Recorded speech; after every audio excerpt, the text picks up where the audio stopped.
Primera a los Corintios, capítulo 11, versículos del 20 al 34. Dice la palabra del Señor como está escrito: Por tanto, cuando se reúnen, esto ya no es comer la cena del Señor. Porque al comer cada uno toma primero su propia cena, y uno pasa hambre y otro se embriaga. ¿Qué? ¿No tienen casas para comer y beber? ¿O desprecian la iglesia de Dios y avergüenzan a los que nada tienen? ¿Qué les diré? ¿Los alabaré? En esto no los alabaré, porque yo recibí del Señor lo mismo que les he enseñado, que el Señor Jesús, la noche en que fue entregado, tomó pan y después de dar gracias, lo partió y dijo: Esto es mi cuerpo que es para ustedes. Hagan esto en memoria de mí. De la misma manera tomó también la copa después de haber cenado, diciendo: Esta copa es el nuevo pacto en mi sangre. Hagan esto cuantas veces la beban en memoria de mí.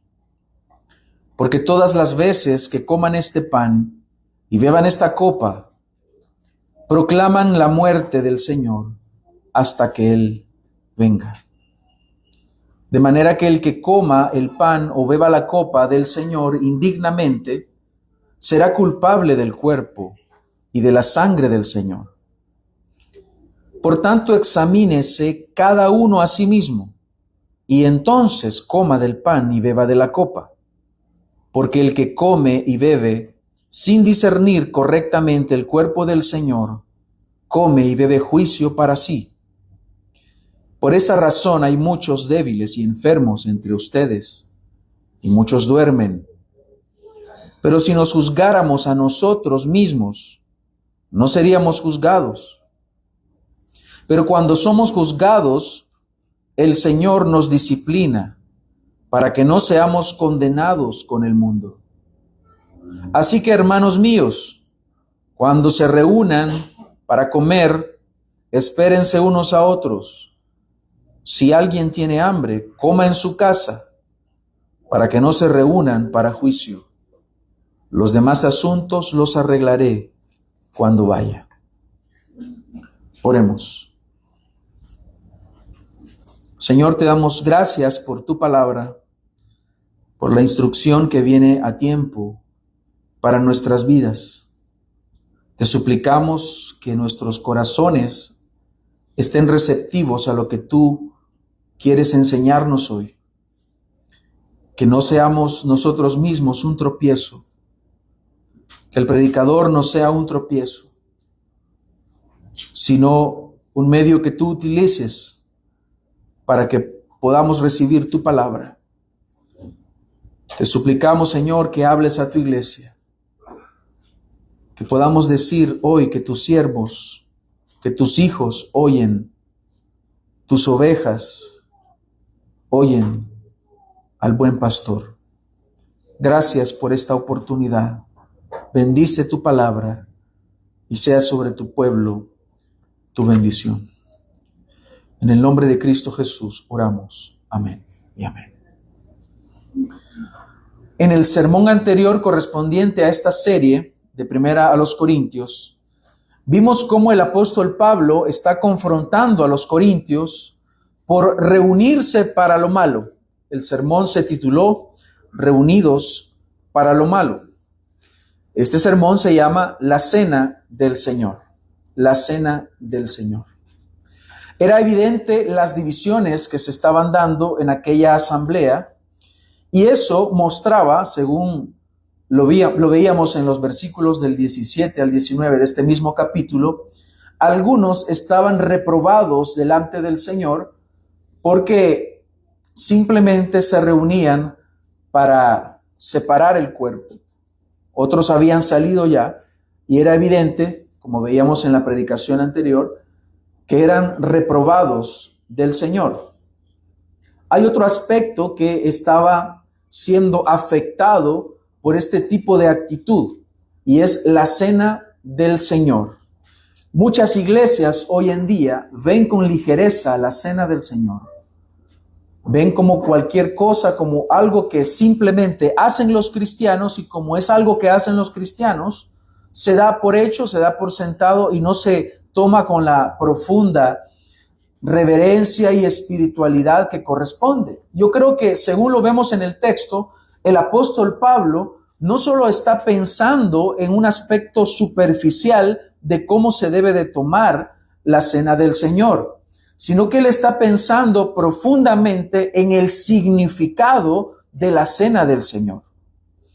Y como nosotros estamos desarrollando esta serie expositiva, necesariamente tenemos que hablar de estos aspectos que el apóstol está tratando, porque debemos nosotros como iglesia de tener cuidado de no caer en lo mismo que habían caído los corintios. Es una necesidad hoy en día. La perversión de la cena del Señor es aquí denunciada por el apóstol Pablo, es mostrada esa profanación de la cena del Señor para que no dañemos el cuerpo de Cristo. Y ahí estamos nosotros. No debemos de dañar el cuerpo de Cristo para que no seamos dañados cada uno individualmente. Es posible que algunos crean que el apóstol Pablo está exagerando, pero yo no creo que el apóstol Pablo esté exagerando. Cualquiera podría decir: Pablo, ¿no crees que eres demasiado exagerado y te estás tomando lo de la cena del Señor con un rigor innecesario? Pero no es así. ¿Por qué? Porque al no discernir correctamente el cuerpo y la sangre, se está profanando, se está teniendo como algo insignificante lo que Cristo hizo en la cruz. Y la consecuencia de esta profanación era tan seria que el apóstol Pablo dice que Dios está disciplinando a algunos y Él está interviniendo directamente, trayendo esa disciplina. Algunos están enfermos, hay debilidad y otros han muerto entre esos miembros. Así que nosotros no podemos caer en ver la cena del Señor como algo insignificante, como algo sin sentido o como un ritual que simplemente hacen los cristianos y por eso lo hacemos. Pablo llama a que nos hagamos un examen de conciencia, porque no sea que no esté comprendiendo la cena del Señor y esté tomándome entonces con ligereza el cuerpo de Cristo y la sangre que fue derramada. Sin una comprensión correcta de la cena del Señor, vamos a caer en la misma profanación que habían caído algunos corintios. Voy a seguir la estructura que el mismo texto me da para poder desarrollar esta enseñanza. En primer lugar, quiero que veamos qué no es la cena del Señor. ¿Qué no es la cena del Señor? En segundo lugar, vamos a ver qué es la cena del Señor. En tercer lugar, vamos a ver cuál es la dignidad de la cena del Señor. Y el apóstol Pablo nos habla que no hay que tomar la cena del Señor indignamente. Y vamos a ver qué significa eso. Y finalmente vamos a ver cuáles son los efectos de no discernir correctamente la cena del Señor. Entonces empecemos con lo que el apóstol comienza. Versículo 20. Dice: por tanto, cuando se reúnen, esto ya no es comer la cena del Señor. Y esto lo tenemos que vincular a lo que ha dicho en los versículos anteriores, porque él ha dicho: se están reuniendo para lo malo. Porque en primer lugar, él les está señalando las divisiones. Ahora, las divisiones, aunque es algo que causa un grave daño a la iglesia, al mismo tiempo, como lo veíamos en el sermón pasado, el Señor mismo lo utiliza para poder demostrar, como dice el texto, es necesario que entre ustedes haya bandos a fin de que se manifiesten entre ustedes los que son aprobados. Se manifiestan a través de las divisiones los que realmente son aprobados y claramente los que son reprobados. Y luego dice, por tanto, ¿cuándo se reúnen? Porque la iglesia se reúne y la cena del Señor debe de practicarse la iglesia reunida. ¿Se acuerda usted en la pandemia que muchas iglesias pues cerraron y eso hacía una dificultad y muchos se preguntaban, ¿deberíamos de participar de la cena del Señor online? Que cada quien pues busque lo que tenga, que sea, aunque sea de color morado y algo de comer para participar de la cena del Señor. Hermanos, la cena del Señor necesariamente se practica la iglesia reunida. Es cuando se reúnen. La iglesia reunida. Lo mejor que puede hacer una iglesia en ese caso es suspender la participación de la cena del Señor, porque lo que están pretendiendo hacer no es la cena del Señor, por más que se le llame la cena del Señor. Eso es lo primero que quiero hacer notar, que la cena del Señor se practica la iglesia reunida. Nosotros reconocemos dos ordenanzas que el Señor ha dejado establecidas para la iglesia. La primera es la cena del Señor y se practica la iglesia reunida. Y la segunda es el bautismo y se practica la iglesia reunida. No vale que yo le diga a mis hijas, vengan, las voy a bautizar. Estamos aquí en una piscina y las bautizo. Vea, hijas, están bautizadas. No vale. Es la iglesia reunida. Es mediante los procesos debidos.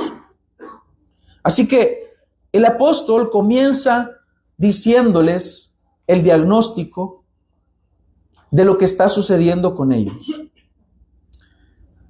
Dice, esto ya no es comer la cena del Señor. ¿Qué significa eso? Lo que ustedes están haciendo no tiene nada que ver con la cena del Señor. Ustedes creen que están practicando la cena del Señor, pero no es así. Ellos creían que estaban participando de la cena del Señor, pero no era la cena del Señor en absoluto. Ahora, veamos qué es lo que está sucediendo. Y él dice, ¿por qué? ¿Por qué no es comer la cena del Señor? En primer lugar, por lo que ha sucedido anteriormente, esas divisiones, esa separación, ese reunirse para lo malo, ese reunirse para hacer otras cosas y no para glorificar al Señor. Ya eso nos está indicando que no es comer la cena del Señor. Y luego dice, porque al comer, cada uno toma primero su propia cena. Cada uno toma primero su propia cena y uno pasa hambre y otro se embriaga. Esto que ellos estaban haciendo no tiene nada que ver con lo que Cristo había instituido para su iglesia. Y le dice, ya no es comer la cena del Señor. ¿Qué hacían ellos entonces? ¿Por qué no es comer la cena del Señor? Porque esa es la forma en que ellos lo estaban haciendo. Tomando en cuenta que ya el apóstol Pablo ha señalado sus divisiones y su falta de centralidad en Dios y en su palabra, ellos estaban reuniéndose entonces para lo malo. ¿Qué estaban haciendo ellos? Al comer, cada uno toma primero su propia cena y uno pasa hambre y otro se embriaga. ¿Qué estaban haciendo? Cuando se reunían, ellos estaban, en primer lugar, participando de esto cuando estaban reunidos, y está bien que se reúnan, el problema es que se estaban reuniendo para lo malo, y llevaban cada quien algo de comer. No era la forma correcta en la cual lo estaban haciendo, y no solamente por esos aspectos, sino por el hecho de que no estaban discerniendo correctamente. Ya no es comer la cena del Señor, porque al comer cada uno toma primero su propia cena y uno pasa hambre y otro se embriaga. ¿Qué es lo que está sucediendo aquí? Algunos comentaristas dicen que en el contexto de ellos probablemente, ¿quiénes eran los que llegaban primero? Pues los que tenían más dinero, los que tenían cierto poder económico. Ellos llevaban su propia cena y ellos decían que eso era participar de la cena del Señor. Bueno, el Señor instituyó una cena, entonces cenemos. ¿Qué se utilizaba en la cena? Bueno, ¿qué se utiliza en una cena? Bueno, comida y vino. Bueno, entonces bebamos vino. Qué bonito este cristianismo, donde puedes tomar todo lo que quieras. No importa, decían ellos. Y dice, uno pasa hambre y otro se embriaga. ¿Cuál era el problema? Porque ellos estaban participando de estos ágapes. El problema es que unos llegaban a comer y llegaban temprano. Que esos son probablemente aquellos que tenían mucho poder y llevaban su comida. Y llevaban vino y se embriagaban. Ese era el problema. Uno pasa hambre y otro se embriaga. Él no está desaprobando el hecho de que coman juntos, porque la iglesia debe de comer junta. Comemos juntos, es algo que la iglesia siempre ha hecho. Comemos juntos. Pero ¿cuál era el problema aquí? Que llegaban otros tarde y pasaban hambre. Porque al comer cada uno toma primero su propia cena. Aquí no está hablando del ritual, está hablando de que en ese ágape primero comían su propia cena. ¿Dónde está el fallo? En el individualismo. ¿Dónde está el fallo? En el egoísmo. ¿Dónde está el fallo? En no pensar en el hermano. Primero toma su propia cena y uno pasa hambre. ¿Quién pasa hambre? El pobre que tenía que estar esperando que su amo o su señor lo dejara ir. Y cuando él podía salir, entonces llegaba. Y llegaba el hermano y entonces no había nada de lo cual él pudiera participar. ¿Y cuál era el otro problema? Que otros se estaban embriagando. Hermanos, la embriaguez es un pecado. ¿Se da cuenta cómo no se reunían para lo bueno, sino para lo malo?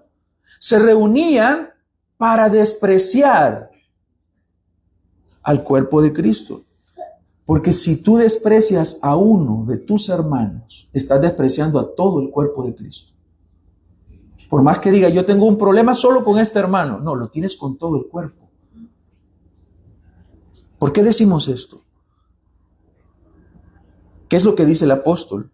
¿Qué? ¿No tienen casas para comer y beber? Puedes beber en tu casa.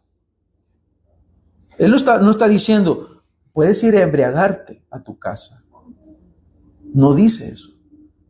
Puedes beber en tu casa. Puedes comer en tu casa. Hazlo ahí. Si tú lo que quieres es, vean cuánto tengo yo de comida. Y quieres una autoexaltación. La iglesia no es el lugar para autoexaltarte. Y si lo que quieres es comer, entonces ¿por qué no comes en tu casa? ¿Por qué tienes que venir a la iglesia a causar un daño? Esa es una pregunta. ¿No tienes casa para comer? Come en tu casa. Si lo que tú quieres es comer, entonces come en tu casa. Si lo que tú quieres es beber, entonces bebe en tu casa. Pero no profanes la cena del Señor. No creas que eso es hacer la cena del Señor.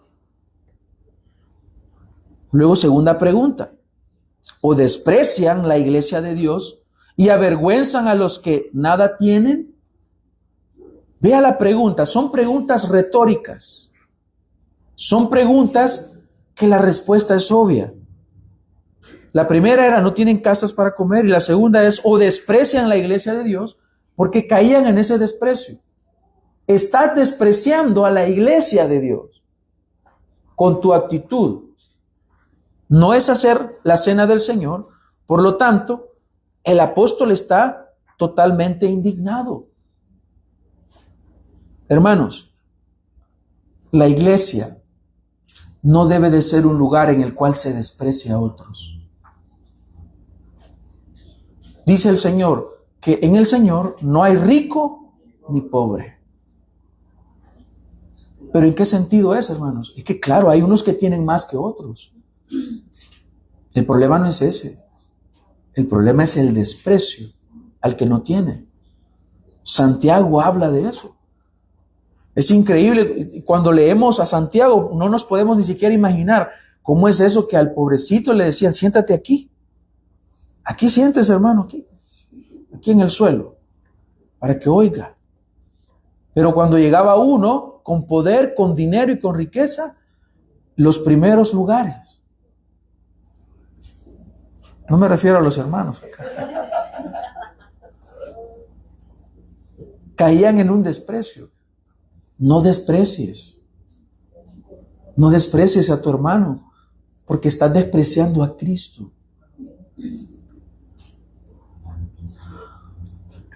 Entonces, la iglesia no es el lugar para hacer eso.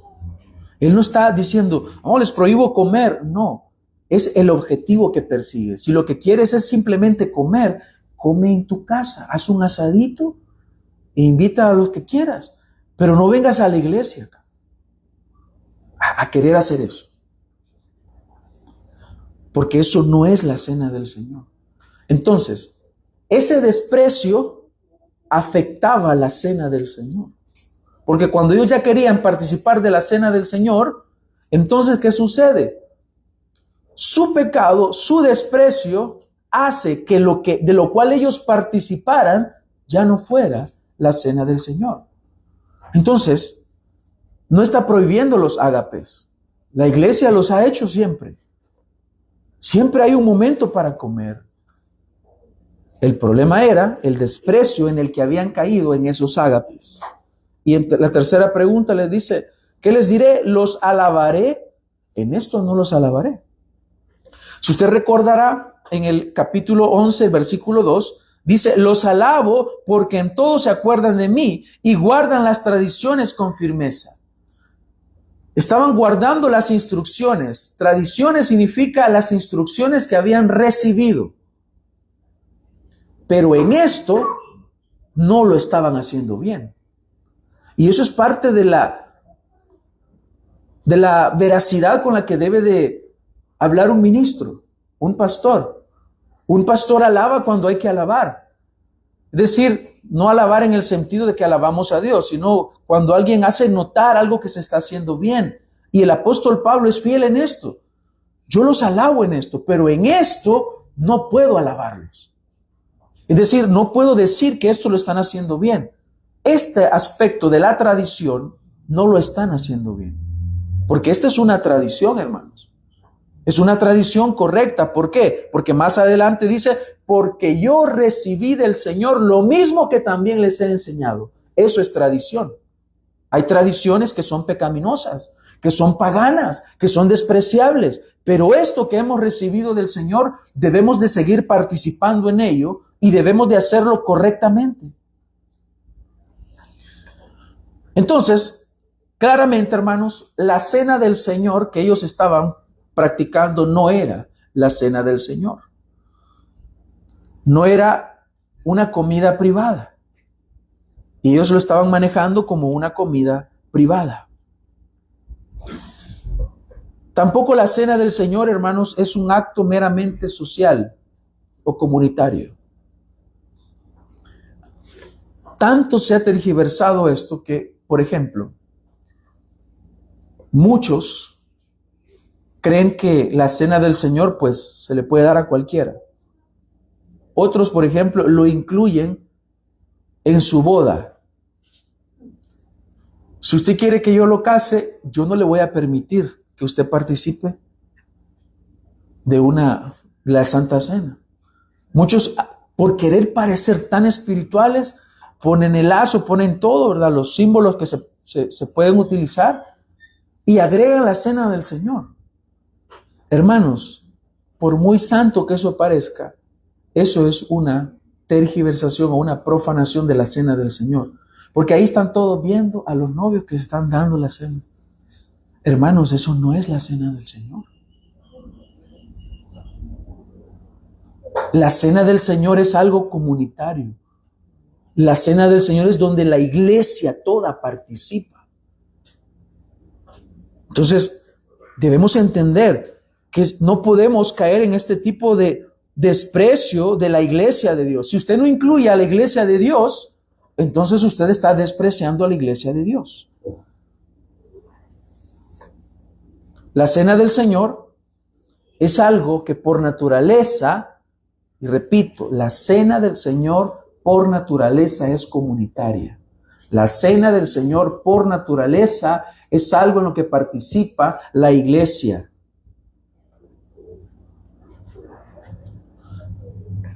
También la cena del Señor, hermanos, debemos entender que está atada a la consagración que Cristo hizo de ella misma. ¿Cómo constituyó el Señor la cena? No con un cordero pascual, porque el cordero ya fue inmolado y fue sacrificado y nuestro cordero es Cristo. Pero Él dejó un símbolo. Y el Señor utiliza símbolos en los pactos. Por ejemplo, el Señor dejó un arco iris como un símbolo del pacto que hizo con Noé. En el huerto había un árbol, el árbol del conocimiento y el árbol de la vida. Esos eran los símbolos del pacto de obras en el cual se encontraba Adán. Y ahora el Señor establece un símbolo. ¿Cuál es el símbolo de ese pacto? Es el pan y el vino, o el fruto de la vid.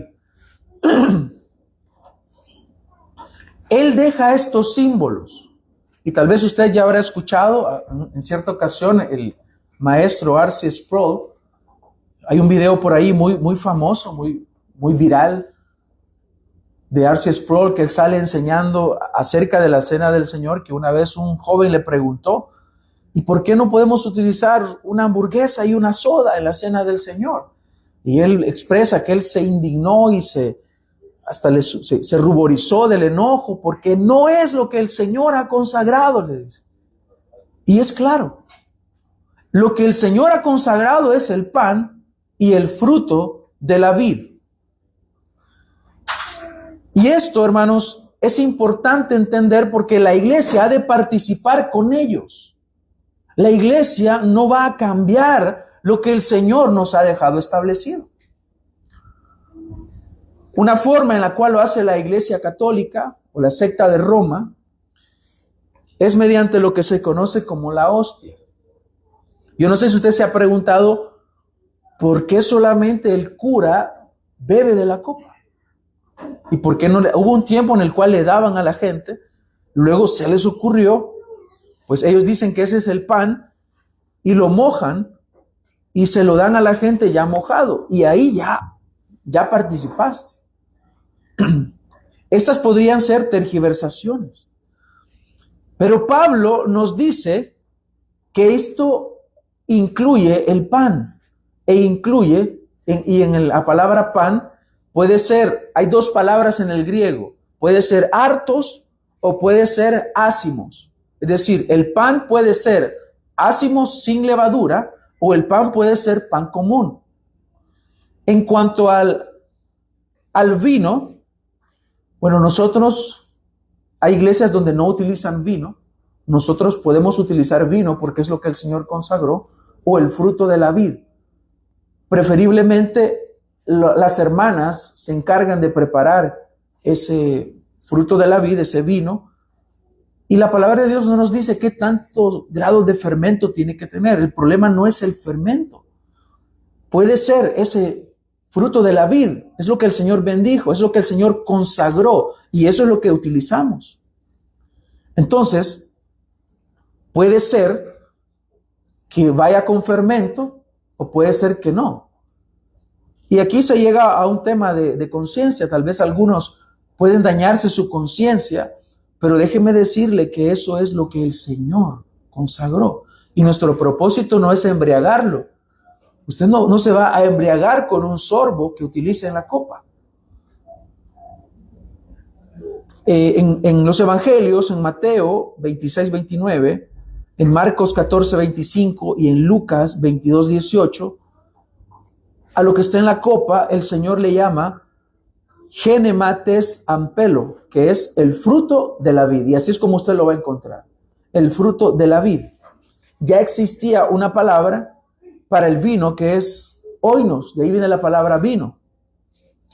Entonces, en el griego puede darse a entender tanto el fruto de la vid, porque se extrae de la vid, que vaya fermentado, o que no lleve fermento.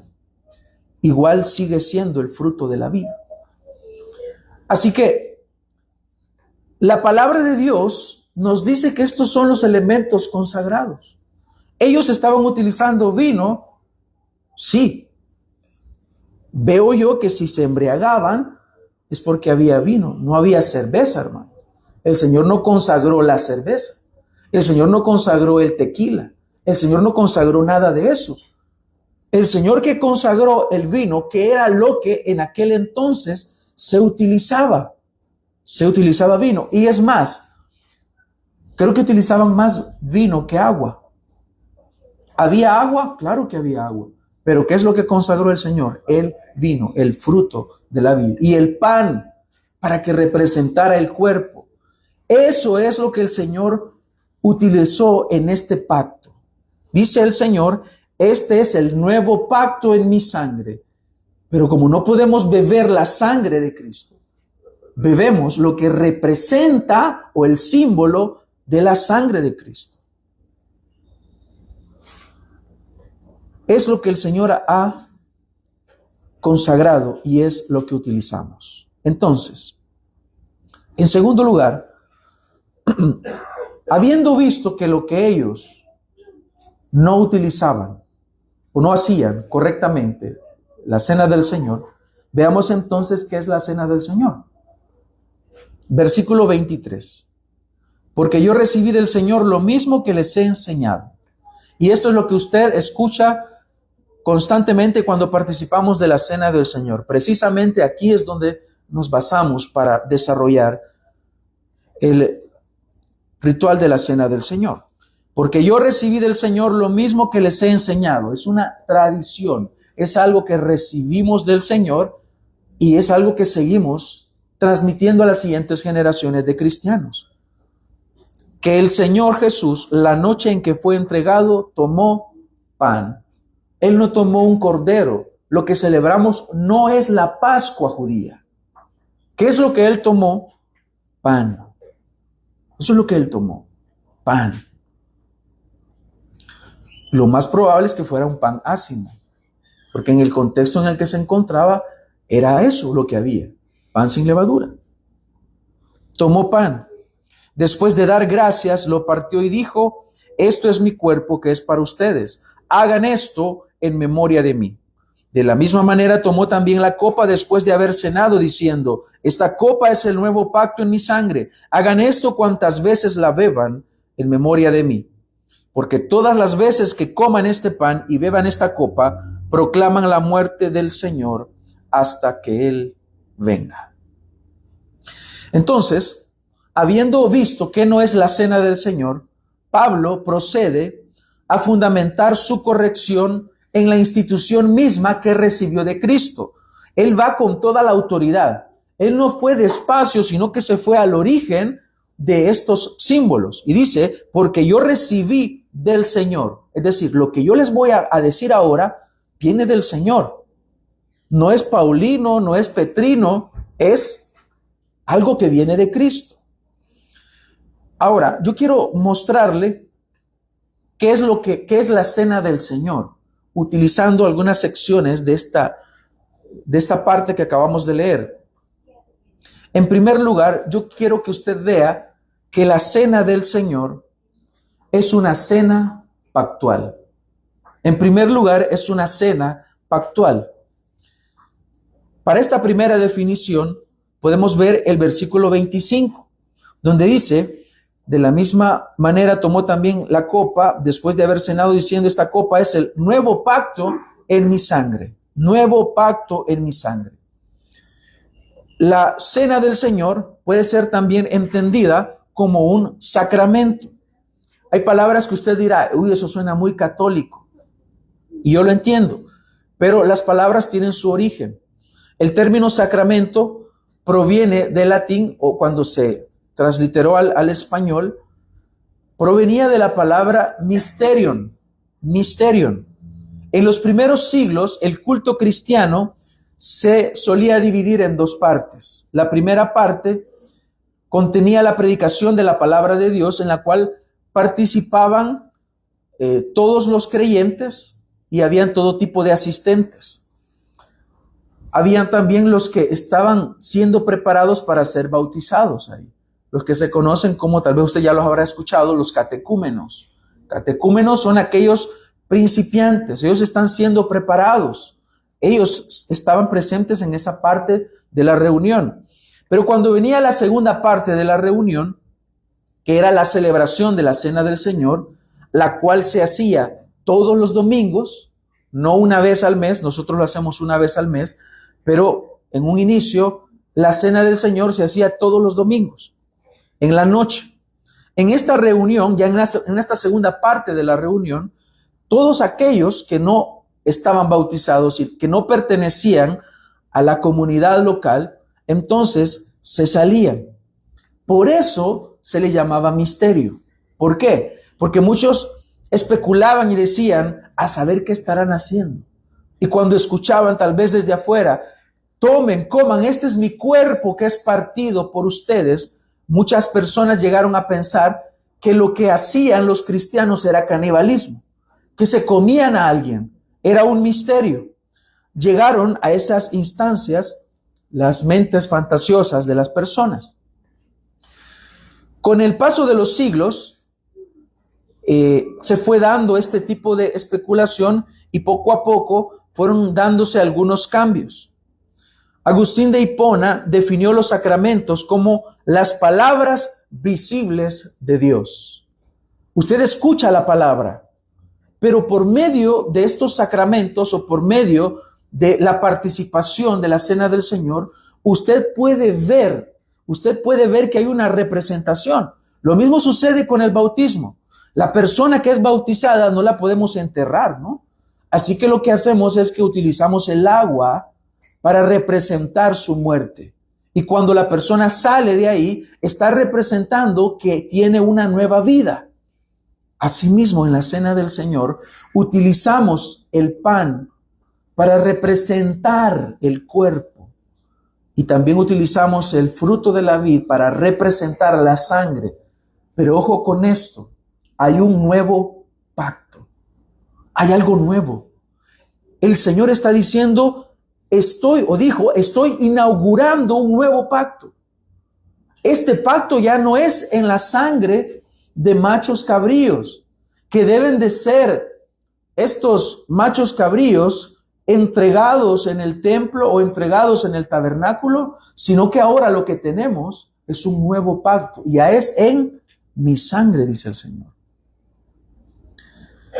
Juan Calvino decía que estos sacramentos eran un signo externo por el cual el Señor sella nuestras conciencias, las promesas de buena voluntad hacia nosotros.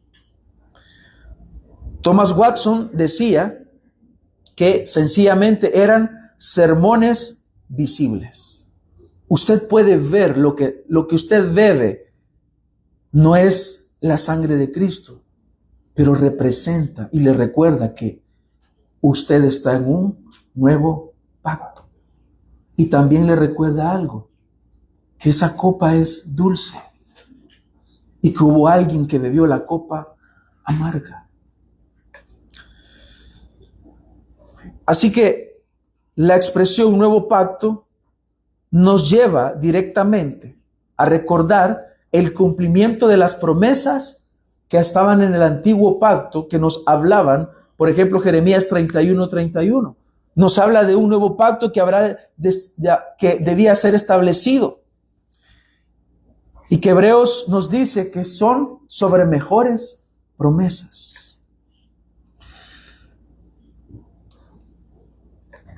Encontramos entonces, en segundo lugar, que la cena del Señor no solamente es una comida pactual, una cena pactual, sino que es una ordenanza. Versículo 24 ahora. Vea por qué es una ordenanza. Ya hemos visto que es una comida pactual. Y esto es, hermanos, para que no pensemos que la cena del Señor es solo un acto memorial. Sí es un acto memorial, pero no es solo eso. Versículo 24. Y después de dar gracias, lo partió y dijo: esto es mi cuerpo que es para ustedes. Hagan esto. Hagan esto en memoria de mí. Antes de tomar la palabra en memoria, tomemos la palabra hagan. Este es el fundamento textual de lo que estamos aseverando hoy. Versículo 24 y versículo 25. Hagan esto cuantas veces la beban. Hagan esto en memoria de mí. ¿Qué es entonces la cena del Señor? Aparte de una comida pactual, es, hermanos, una ordenanza. Debe de ser cumplida. Debe de ser llevada a cabo por la iglesia. Debe de cumplirse. Evidentemente van a haber razones por las cuales no se pueda llevar a cabo, pero la iglesia debe de participar de ella para cumplir el propósito por el cual fue establecida la cena del Señor. Y vea cómo se nos habla que es la cena del Señor, es recibida del Señor, es también algo por lo cual el Señor debe de ser glorificado, es algo en lo cual el Señor es el centro de esto que nosotros hacemos, de esta ordenanza. Es una ordenanza del Señor y no puede ser ignorada sin consecuencias. Ahora, quiero hacer un llamado, aprovechando que es una ordenanza. Hermanos, no tenga de menos la cena del Señor. Miembros, si usted no tiene razones válidas para ausentarse, procure siempre estar acá y participar de la cena del Señor. No lo desprecie. No lo desprecie. Esfuércese. Tenemos ya estipulado que el primer domingo de cada mes en esta iglesia lo hacemos así. Así que procure estar y participar. Cuando usted sepa, hoy es la cena del Señor, procure estar, disfrútelo, fortalezcase en el Señor para los fines que el Señor le ha dejado establecida. Esta advertencia debe de resonar en nuestros corazones y tener con mayor consideración que la cena del Señor es una ordenanza, y si es una ordenanza, no debo de rechazarla. Debo de procurar estar ahí. Cuando un miembro de la iglesia falta voluntariamente a la cena del Señor sin una razón válida, está despreciando el cuerpo de Cristo, está despreciando a la iglesia. No podemos ser indiferentes a eso. Habrá razones válidas, claro que las hay, pero debe de darle el lugar que le corresponde. En tercer lugar, la cena del Señor es un memorial. Es un memorial, siempre los mismos versículos, 24 y 25, dice: hagan esto para enmarcar el mandamiento y ahora en memoria de mí. Es un acto memorial, pero vea, no lo he puesto ni siquiera en primer lugar, porque la cena del Señor muchas veces es vista solo como un memorial. Y claro, es un memorial, pero no es eso únicamente. El Señor dice: hagan esto en memoria de mí, claro, pero nos ha mostrado que es un pacto, es el símbolo del pacto en el cual nosotros estamos. El Señor nos está mostrando que es un mandamiento, pero también nos está mostrando que es un acto memorial. Háganlo en memoria de mí. ¿Quién es el centro de esto? Cristo. La cena del Señor es un memorial, pero no en el sentido débil y sentimentalista que se puede usar hoy en día la palabra, como si fuera un simple recuerdo emocional. No, hermanos. Es la proclamación activa y pública de algo que sucedió hace 2000 años y que sigue teniendo vigencia hoy en día.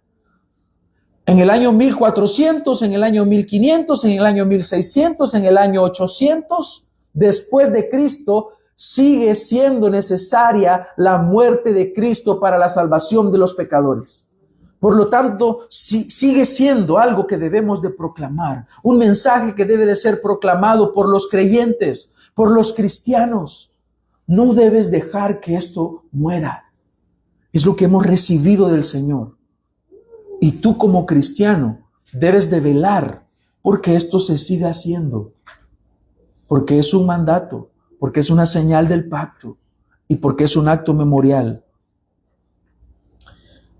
Dice el verbo que Pablo utiliza,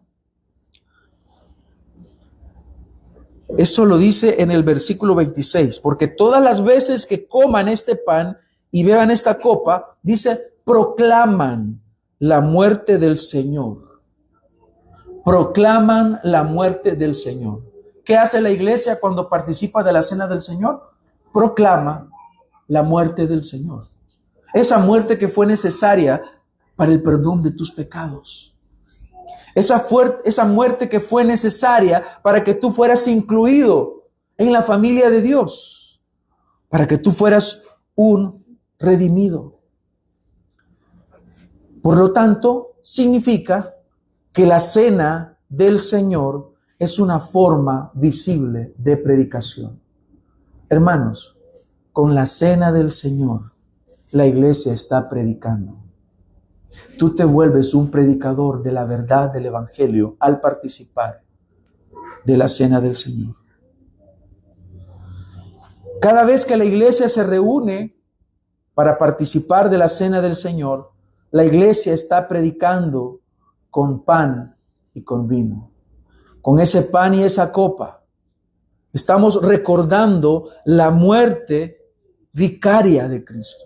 Él tomó nuestro lugar. Por lo tanto, es algo que no podemos pasar desapercibido. El pan partido habla de un cuerpo que fue entregado. Así como el pan es molido en nuestra boca, así fue molido el cuerpo de Cristo. Así como ese pan que entra en tu boca, así debes de recordar que has comido de Cristo. No lo puedes despreciar. Es el Cordero que quita el pecado del mundo. No lo podemos despreciar. La copa que bebemos habla de una sangre derramada por el perdón de los pecados.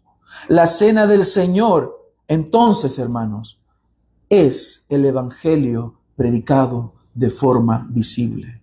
Eso significa que es un memorial. Hubo controversias alrededor de la cena del Señor. Hubo un debate, por ejemplo, entre Martín Lutero y Ulrico Zwinglio en el siglo XVI. Lutero argumentaba a favor de la consustanciación. ¿Qué quiere decir esto? Que Cristo estaba presente en, sobre, debajo y alrededor de los elementos. De modo que quien comía el pan masticaba verdaderamente a Cristo. ¿Qué decía Zwinglio? Zwinglio rechazaba esta posición porque veía en ella una amenaza al evangelio y a la cristología. Él decía que no era de esa manera, sino que era de forma simbólica. Ahora, nosotros, hermanos, a la luz de las Sagradas Escrituras, y yo puedo hacerle esta pregunta: cuando Cristo les dijo a los discípulos, coman este pan que es mi cuerpo, ¿literalmente comieron el cuerpo de Cristo? No. La misma institución de la Cena del Señor nos dice que era un símbolo. No puede ser literal. Por lo tanto, en este aspecto, nosotros no creemos en la consustanciación que enseñaba Lutero. Y mucho menos la transustanciación que enseña la secta de Roma. No es así. Son símbolos que nos ayudan a recordar, porque es un acto memorial. Y por ahí salen hasta unos videos. Hay un video por ahí donde cuando un cura está haciendo el momento que levanta la hostia, las que están abajo parece que uno se eleva y entonces ellos ya lo toman como un gran milagro de algo que ha sucedido, que es el cuerpo de Cristo literalmente. Hermanos, según la misma institución, es un símbolo que nos ayuda a recordar. La Biblia nos dice que Cristo fue ofrecido una vez y para siempre. ¿Cuál cuerpo fue entregado? El cuerpo de Cristo.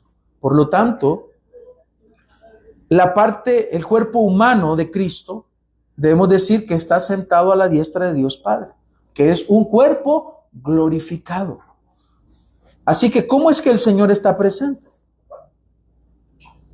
Él está presente por medio del Espíritu Santo en la iglesia. Así que no es que el Señor está en los elementos, hermanos. Los elementos solo son elementos que están consagrados para el uso correspondiente en ese momento. Pero luego sigue siendo pan y sigue siendo vino. No podemos, por eso aún como algo confesional, nosotros no elevamos los elementos. Y esto, para hacer una diferenciación, los redactores de la confesión lo dejan así. Los elementos no pueden ser elevados como algo tan extraordinario y ser llevados por acá, el Santísimo llevado por allá. No. Tiene un símbolo, es un acto memorial que nos ayuda a ver hacia atrás lo que Cristo hizo, pero también nos ayuda a ver al presente.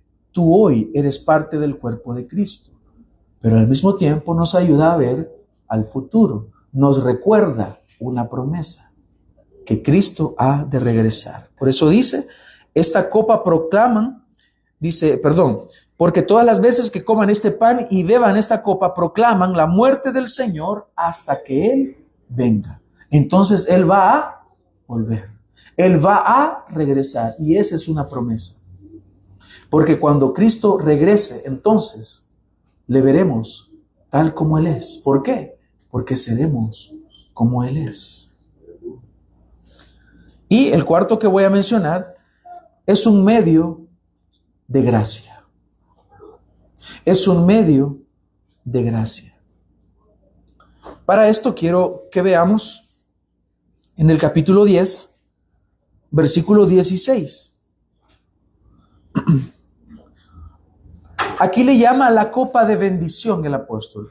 La copa de bendición que bendecimos no es la participación en la sangre de Cristo. El pan que partimos no es la participación en el cuerpo de Cristo. Es participar en esto. Y participar en esto significa que Dios quiere bendecir tu vida. Es un medio en el cual yo puedo crecer. Es un medio en el cual yo puedo recordar mi identidad. Es un medio en el cual yo puedo recordar lo que Cristo ha hecho en mi vida. No es simplemente comer el pan. Hermanos,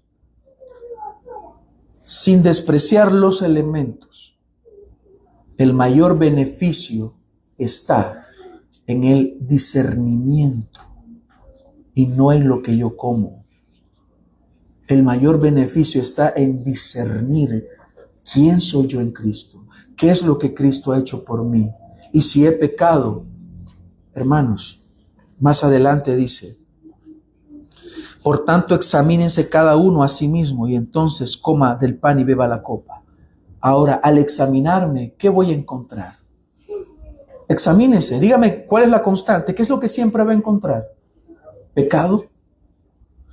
Pero el texto dice, y entonces coma y beba. ¿Por qué?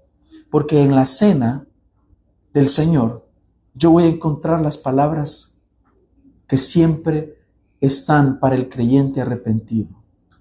Y es, toma, come, este es mi cuerpo que es para ti. ¿Eres pecador? Hay un cuerpo que se entregó por ti. ¿Eres pecador? ¿Has fallado al Señor? El Señor entregó su cuerpo por tus pecados. Por eso puedes crecer y por eso puedes hallar bendición. Por eso es un medio de gracia. Es una forma en la cual el Señor dispensa hacia ti su favor. Pablo preguntaba, la copa de bendición que bendecimos no es la participación en la sangre de Cristo, es participar, es un medio. Por otra parte, la participación en la cena del Señor representa la comunión que tenemos entonces con este cuerpo. Porque tu hermano en Cristo es parte del cuerpo de Cristo. Así que el creyente que recibe la cena por fe participa por el poder del Espíritu Santo de todos los beneficios del cuerpo y la sangre de Cristo. Es por eso la cena del Señor un medio de gracia. Lastimosamente, al no discernir correctamente, entonces la cena del Señor deja de ser eso y se transforma en un medio de juicio. Ahora,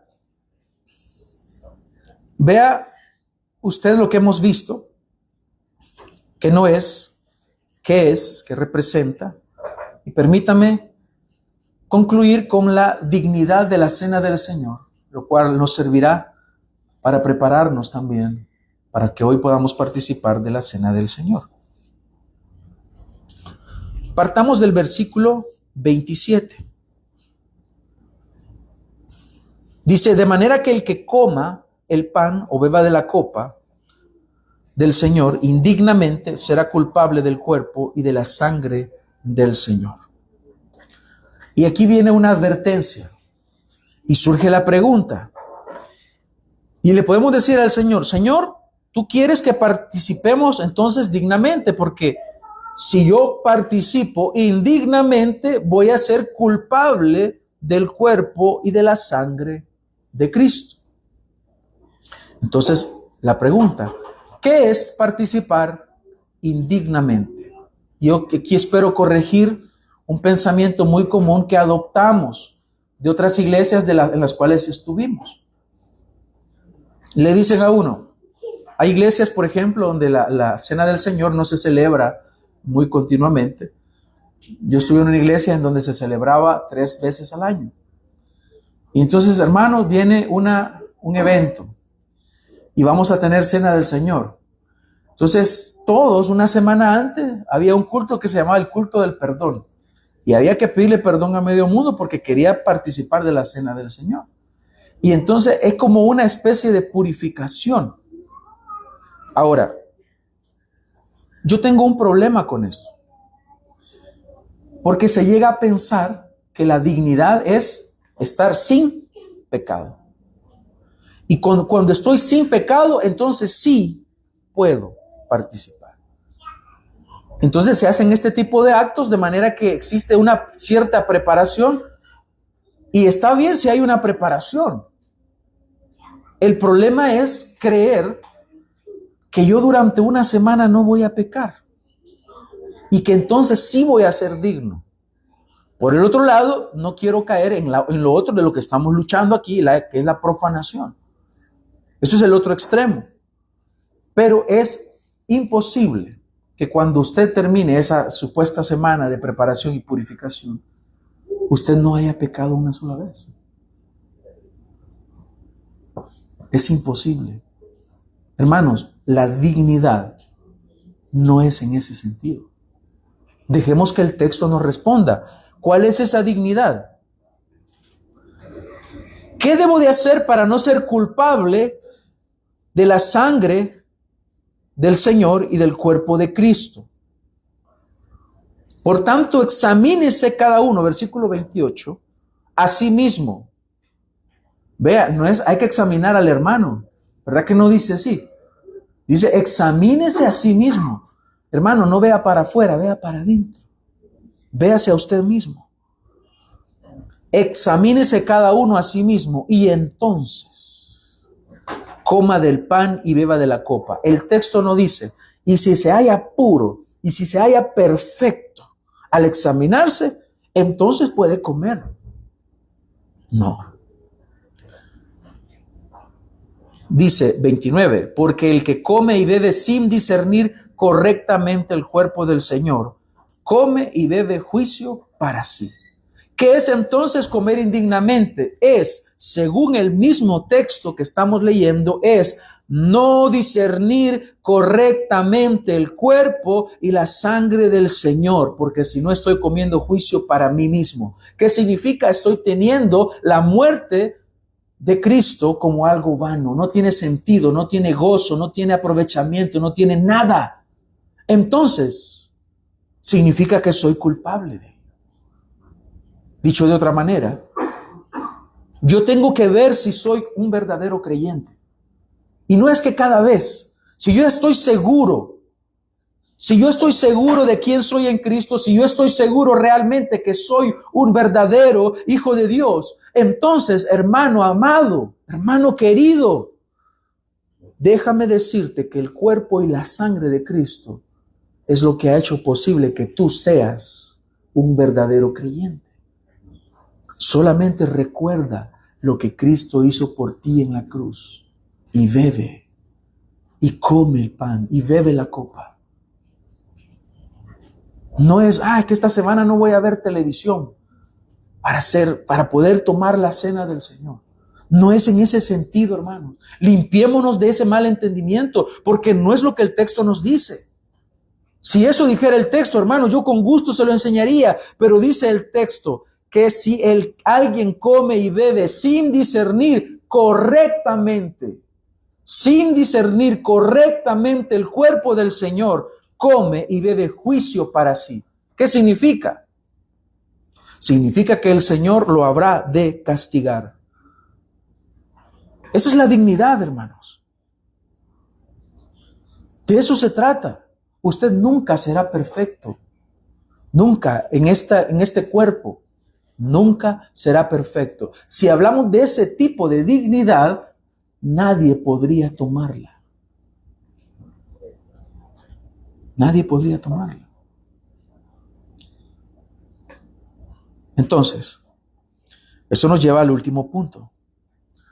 Si yo participo de la cena del Señor de esa manera, sin discernir, ¿qué sucederá en mi vida?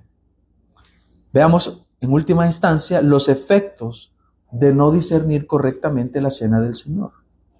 Si la cena del Señor tiene esta dignidad de la cual hemos hablado, entonces participar de ella de manera indigna conlleva las consecuencias que menciona el apóstol. Por esta razón, versículo 30, hay muchos débiles y enfermos entre ustedes y muchos duermen. En este caso de la iglesia de Corinto, vino el juicio de Dios para ellos. ¿En qué manera? ¿En qué forma? En debilidad, en enfermedad y en muerte. Ese es el juicio de Dios. Ahora, yo no puedo decir que esa es una manera general y que solo el Señor va a traer, por ejemplo, enfermedad, o va a traer solo muerte o va a traer debilidad. No sé cómo va a ser. Si usted toma la cena del Señor indignamente, lo que sí puedo decirle es que eso no puede quedar sin castigo. El Señor va a corregir, el Señor trae disciplina. ¿Cuáles son los efectos de no discernir correctamente la cena del Señor? Disciplina de parte de Dios. Y la manera en que lo dice, hermanos, no es simple. No es simple. Hay debilidad, hay enfermedad y hay muerte. Eso es lo que hay.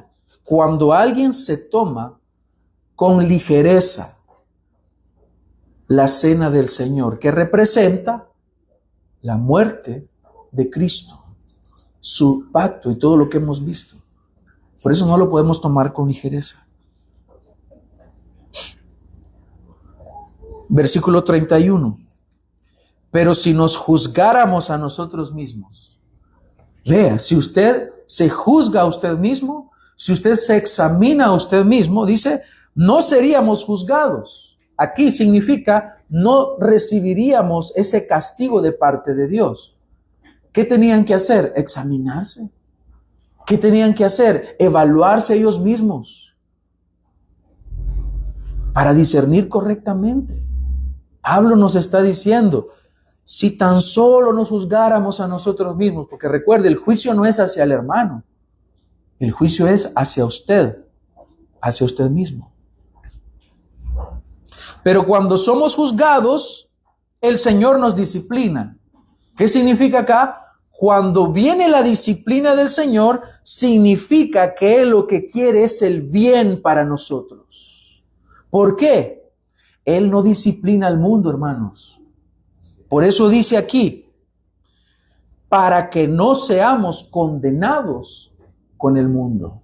Es mejor la disciplina que hoy puedes recibir de Dios en vez de ir a la condenación eterna. Si esa disciplina, si ese dolor, si esa enfermedad, si esa angustia te hace volverte al Señor, hermano, dale gracias a Dios por eso.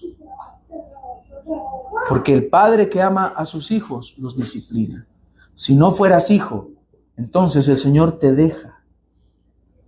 Ay de aquel cristiano que no sufre. Ay de aquel que dice que es cristiano y nunca le pasa nada, todo le sale bien. Qué extraño. Nunca se equivoca, nunca falla, nunca peca. Porque el cristiano, cuando falla, cuando se equivoca, cuando no se arrepiente, viene el castigo del Señor. ¿Para qué? Para que no seas condenado con el mundo. Entonces, Pablo mete esta pequeña cápsula aquí para dar a entender que cuando viene el castigo del Señor es por el bien. Estos que han muerto eran del Señor. No estaban discerniendo correctamente. ¿Pero para qué? Dice, para que no sean condenados con el mundo. Así que, hermanos míos, y aquí concluye, cuando se reúnan para comer, nos va a llevar nuevamente a donde empezó. Habiendo dicho todo lo anterior, así que hermanos, cuando se reúnan para comer, espérense unos a otros. No les está diciendo, anulen los ágapes, mejor quédense comiendo en su casa. No, corrijan lo malo que están haciendo, espérense. Espérense unos a otros. Si tienen hambre, coman en su casa. ¿Para qué? Para que no se reúnan para juicio, para que no se reúnan para lo malo. Los demás asuntos los arreglaré cuando vaya. Probablemente, hermanos, esos demás asuntos estaban relacionados a la cena del Señor. ¿Por qué? Porque la carta no termina ahí. Continúa. En cuanto a los dones, y eso es lo que sigue después.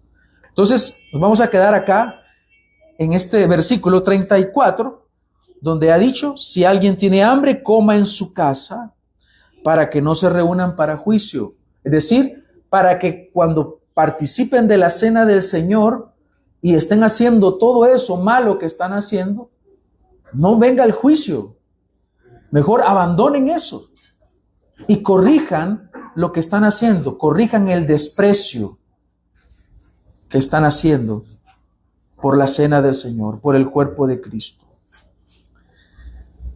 Concluyo entonces, hermanos. Este texto nos llama a volver a la cena del Señor con el corazón que le corresponde a los hijos de Dios. No hay espacio para la frivolidad en la cena del Señor. Tiene que tomarse con reverencia, con entendimiento. ¿Cuál es la parte más importante? Hermanos, la parte más importante es el discernimiento. Discierne correctamente el pan, discierne correctamente la copa. ¿Qué significa? ¿Qué ha hecho Cristo por ti? Cada vez que nos acercamos a esta mesa, debemos hacerlo con solemnidad, pero también con gozo. Como lo he dicho muchas veces, la solemnidad no anula el gozo. No anula el gozo. Examinémonos. Pregúntese, ¿hay algo que necesito confesar delante de ti, Señor? ¿Estoy en paz con mis hermanos? ¿Reconozco en este pan y en esta copa la muerte de aquel que me amó y se entregó a sí mismo por mí? ¿Vengo con fe a la mesa? ¿Vengo hambriento de Cristo? La cena del Señor no es para los perfectos, es para los perdonados. No es para los fuertes, sino para los que reconocen su debilidad y se refugian en Cristo, quien es su torre fuerte. Pero también no es para los indiferentes, ni para los que no lo desean. Que el Señor, quien preside esta mesa, hermanos, hoy nos diga: bienaventurados los que tienen hambre y sed de justicia, pues ellos serán saciados.